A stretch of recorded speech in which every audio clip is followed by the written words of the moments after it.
ഓരോന്നും, രണ്ടും, അനേകം, അധികം, കൂടുതൽ, ഈ വാക്കുകൾ നമ്മൾ മെയിനായിട്ട് മലയാളത്തിൽ ബേസിക് ആയിട്ട് യൂസ് ചെയ്യുന്ന വേർഡ്സ് തന്നെയാണ്.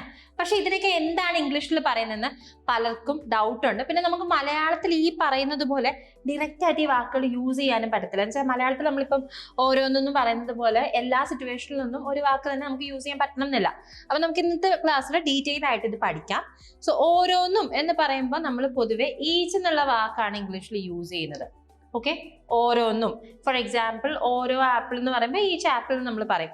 സോ അപ്പൊ അങ്ങനെ ഓരോ എന്നുള്ളതിന് പകരം ഓരോ സാധനങ്ങൾ എന്ന് പറയുമ്പോൾ ഈച്ച് എന്നുള്ള വേർഡാണ് നമ്മൾ യൂസ് ചെയ്യുക.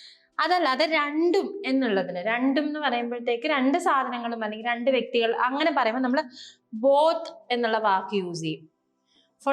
ഫോർ എക്സാമ്പിൾ, രണ്ട് ആപ്പിളുകൾ എന്ന് പറയുമ്പോൾ ബോത്ത് ആപ്പിൾസ് എന്ന് പറയും. അപ്പൊ രണ്ടും എന്ന് പറയുന്നതിന് പകരം എല്ലാ സിറ്റുവേഷനിലല്ല, നമ്മളിപ്പം രണ്ട് സാധനങ്ങൾ, രണ്ട് വ്യക്തികൾ, ഇപ്പോൾ ഉദാഹരണത്തിന് രണ്ട് സുഹൃത്തുക്കളും, ബോത്ത് ഫ്രണ്ട്സ്, രണ്ട് വണ്ടികളും, ബോത്ത് കാർസ്, അങ്ങനെ പറയുമ്പോഴാണ് നമ്മൾ ബോത്ത് എന്നുള്ള വാക്ക് യൂസ് ചെയ്യുന്നത്.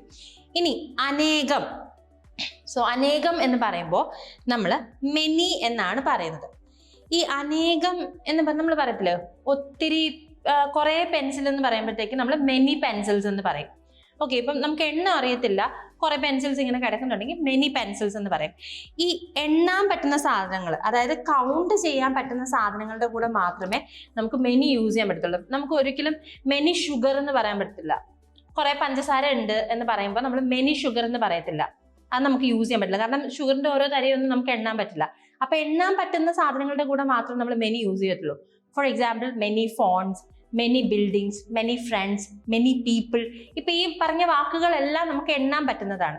അപ്പൊ എപ്പോഴും ശ്രദ്ധിക്കുക, എണ്ണാൻ പറ്റുന്നതിന്റെ കൂടെ മാത്രമേ നമ്മൾ മെനി യൂസ് ചെയ്യുള്ളൂ.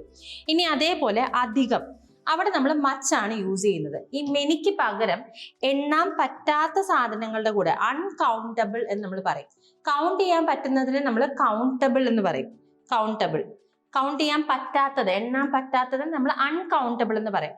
ഇപ്പൊ ഉദാഹരണത്തിന് എണ്ണ, വെള്ളം, പിന്നെ അതുപോലെ സമയം, അതൊന്നും നമുക്ക് കൗണ്ട് ചെയ്യാൻ പറ്റത്തില്ല.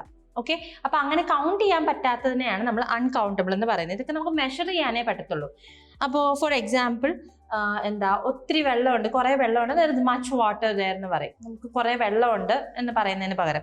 സോ അങ്ങനെ മച്ച് ഷുഗർ, കുറച്ചധികം ഷുഗർ ഉണ്ട്, അങ്ങനത്തെ രീതിയിൽ നമ്മൾ മച്ച് എന്നുള്ള വേർഡാണ് യൂസ് ചെയ്യേണ്ടത് എണ്ണാൻ പറ്റാത്ത സാധനങ്ങളുടെ കൂടെ. നമ്മൾ ഒരിക്കലും മച്ച് പെൻസിൽസ്, മച്ച് പീപ്പിൾ എന്ന് പറയില്ല. മച്ച് ടൈം എന്ന് പറയും, മച്ച് വാട്ടർ, മച്ച് ഓയിൽ, അങ്ങനെ നമ്മൾ പറയും. എണ്ണാൻ പറ്റാത്തതിന്റെ കൂടെ മാത്രം മച്ച് യൂസ് ചെയ്യാം കേട്ടോ. അത് പ്രത്യേകം ഒന്ന് നോട്ട് ചെയ്യണം, എപ്പോഴും ആളുകൾക്ക് മാറിപ്പോകുന്നതാണ്. ഇനി കൂടുതൽ എന്ന് പറയുമ്പോൾ നമ്മൾ മോർ എന്നാണ് പറയാം. ഓക്കെ, കൂടുതൽ ആളുകളെ വേണം, മോർ പീപ്പിൾ ആർ നീഡഡ്.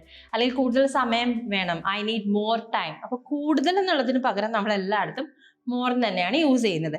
ഇനി ചില എന്നുള്ളതിന് പകരം നമ്മൾ എന്താണ് ഇംഗ്ലീഷിൽ പറയുന്നത് എന്നുള്ളത് നിങ്ങൾ കോമെന്റ് ചെയ്യാം. Thank you. English Mitra. Stop worrying, start learning.